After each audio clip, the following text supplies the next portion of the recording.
Trai Essex joins us now. We have a list of head coaching candidates for the Steelers, and these are the guys that they've interviewed so far. Ejiro Evero from Carolina, Jeff Hafley from Green Bay, he took the Miami job, Clay Kubiak from San Francisco, Jesse Minter, Los Angeles Chargers, Nate Scheelhaus, Los Angeles Raiders. How old am I? Los Angeles Rams, Chris Shula, Los Angeles Rams, Anthony Weaver, Miami, Brian Flores, and Mike McCarthy. Trey, first of all, good morning. Secondly, of that group, who tickles your fancy the most? Good morning, fellas. Nobody actually stands out amongst those candidates. They've been kind of unorthodox in the very few times they've had to hire coaches. So I don't know if they're going to go with that same mentality this time around and get an unknown commodity, somebody under the radar or somebody that everybody feels is at the top of that list. I guess Brian Flores, just because of his history.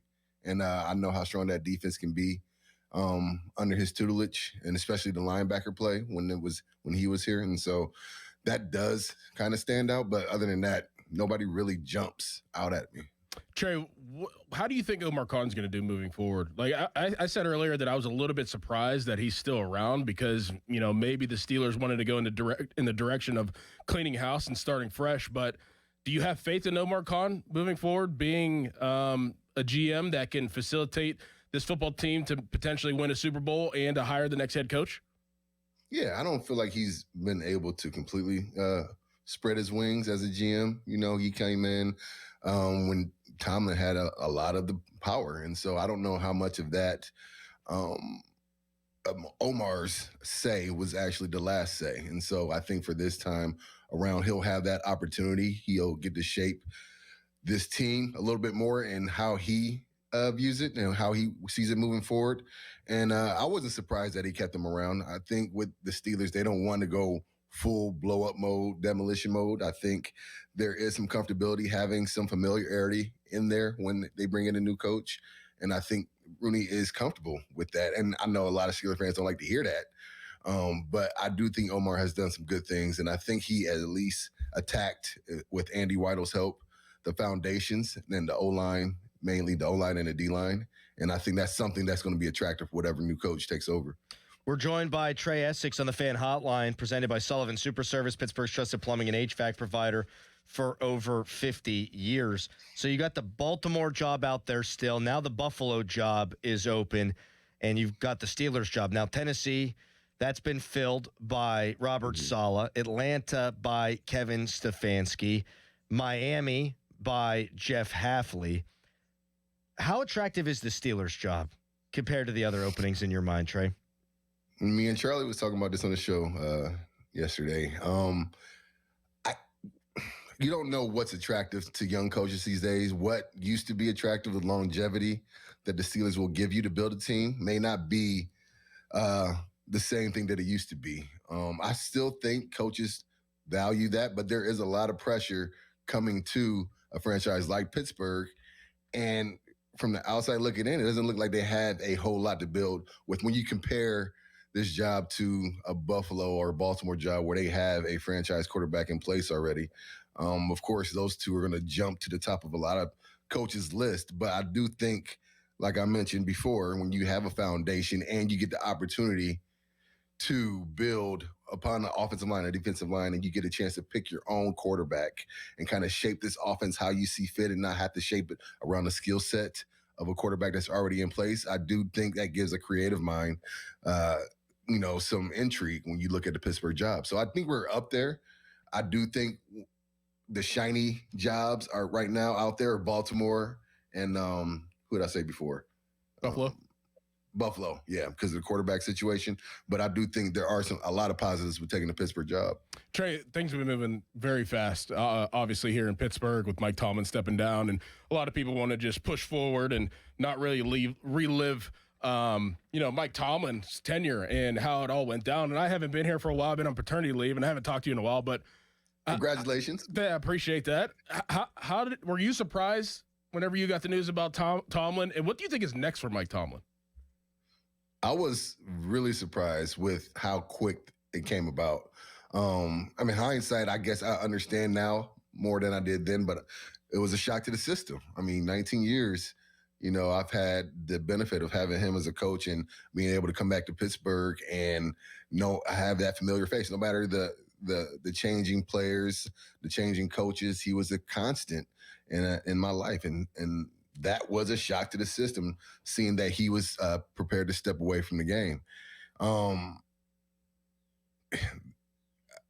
sad, but I'm not surprised that it happened.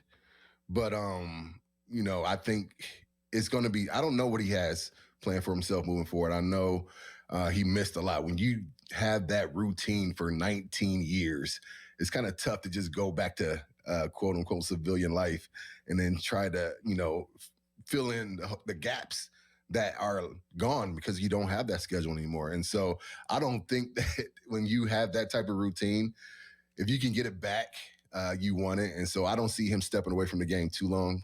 I do vision Coach Tomlin taking the coaching job here in the future. Trai Essex, two-time Super Bowl champion, host of the Snap Count Show with Charlie Batch, joining us here on the Fan Morning Show. Any coaches you would bring back? Anybody on the staff, Trai? Yeah, I saw this thing on the ticker that they're not bringing anybody back from the staff, but wouldn't have said this time last year, but Pat Meyer. When you've had so many rotating doors, when the offensive line coach has been a rotating door before he got there, and granted, his first few years here weren't great, but when you see the improvement of the offensive line from where they started to where they are this year, you would think that would be one thing that a new coach would be like, okay, that's one check I don't have to worry about as much. I know they still got to worry about the left tackle position.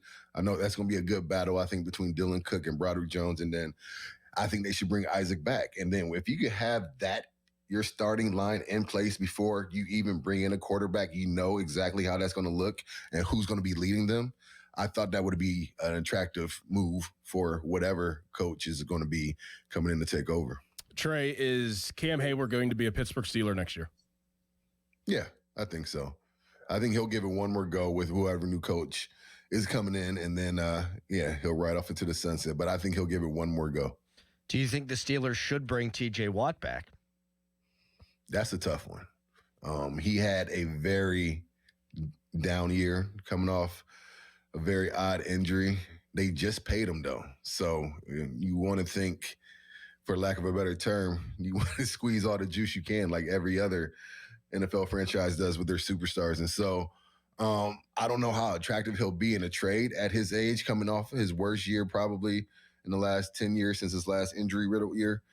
And so, yes, I think he'll be back probably because we're not going to have a lot of trade partners, and he's getting up there in age, and he has some guaranteed money left. So I think we're kind of stuck from a contract perspective.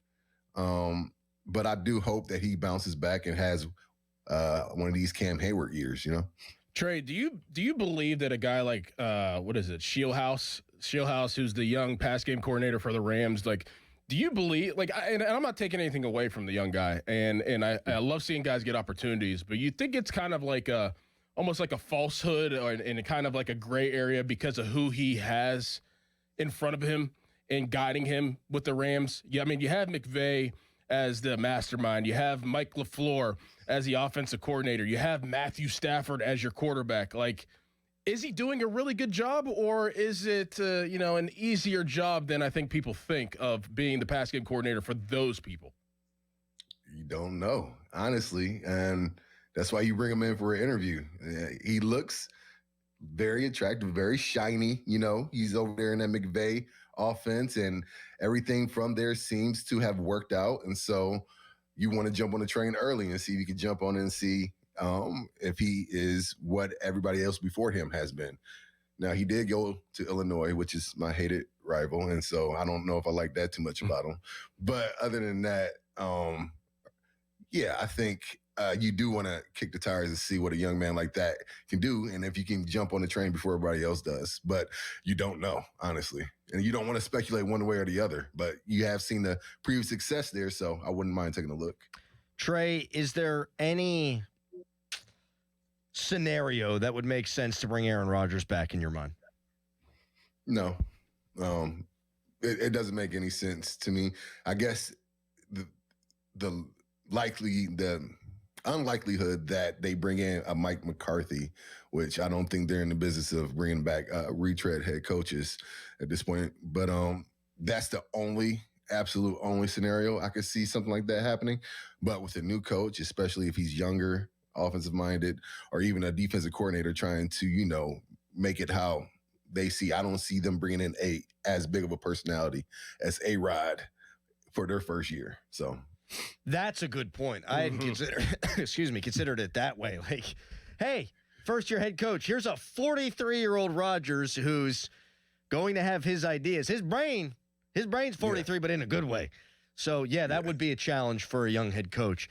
Trey, this was awesome. It always is. We appreciate it, and we'll continue to tell people to listen to the Snap Count Show, buddy. I appreciate it, my guys. Have a good one. Thanks a lot. Trai Essex, two-time Super Bowl champion.